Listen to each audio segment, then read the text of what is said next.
స్వాతంత్ర పోరాటంలో ప్రపంచానికి సరికొత్త మార్గం చూపించామని తెలంగాణ ముఖ్యమంత్రి రేవంత్ రెడ్డి అన్నారు. అహింసా పద్ధతిలో మహా సంగ్రామం గెలిచామని పేర్కొన్నారు. శుక్రవారం హైదరాబాద్ లోని గోల్కొండ కోటలో జరిగిన 79వ స్వాతంత్ర దినోత్సవ వేడుకల్లో ఆయన పాల్గొన్నారు. ఈ సందర్భంగా ముఖ్యమంత్రి మాట్లాడుతూ పటిష్ట భారత్ కోసం నెహ్రూ ఎన్నో చర్యలు చేపట్టారు. నెహ్రూ హయాంలోనే దేశ ప్రగతికి బలమైన పునాదులు పడ్డాయి. పంచవర్ష ప్రణాళికతో దేశాన్ని తిరుగులేని శక్తిగా మార్చారు. తెలంగాణను నెంబర్ 1 రాష్ట్రంగా తీర్చిదిద్దేందుకు కృషి చేస్తున్నాం. కులగణనతో 10 ఏళ్ల కల నెరవేర్చాం. పేదరిక నిర్మూలన కోసం కృషి చేస్తున్నాం.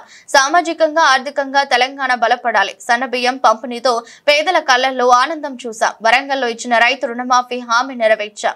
25 లక్షల మంది రైతులను రుణ విముక్తులను చేశాం. రైతులకు క్వింటాల్పై 500 రూపాయలు బోనస్ ఇస్తున్నాం. ఏటా ఉచిత విద్యుత్ కోసం 16,000 కోట్ల రూపాయలు ఖర్చు చేస్తున్నామని అన్నారు.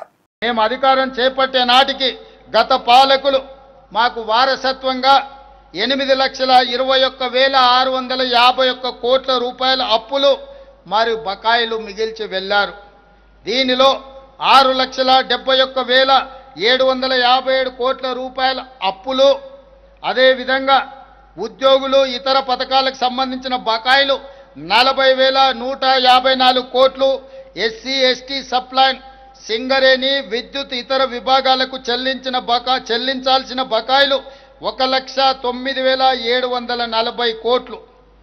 వారు చేసిన అప్పును తిరిగి చెల్లించడానికి ఇప్పటిదాకా అసలు రూపేణా 1,32,498 కోట్లు, వడ్డీలకు 88,178 కోట్ల రూపాయలు, మొత్తం కలిపి 2,20,676 కోట్ల రూపాయలను ఈ 20 నెలల్లో తెలంగాణ రాష్ట్ర ప్రభుత్వం చెల్లించింది.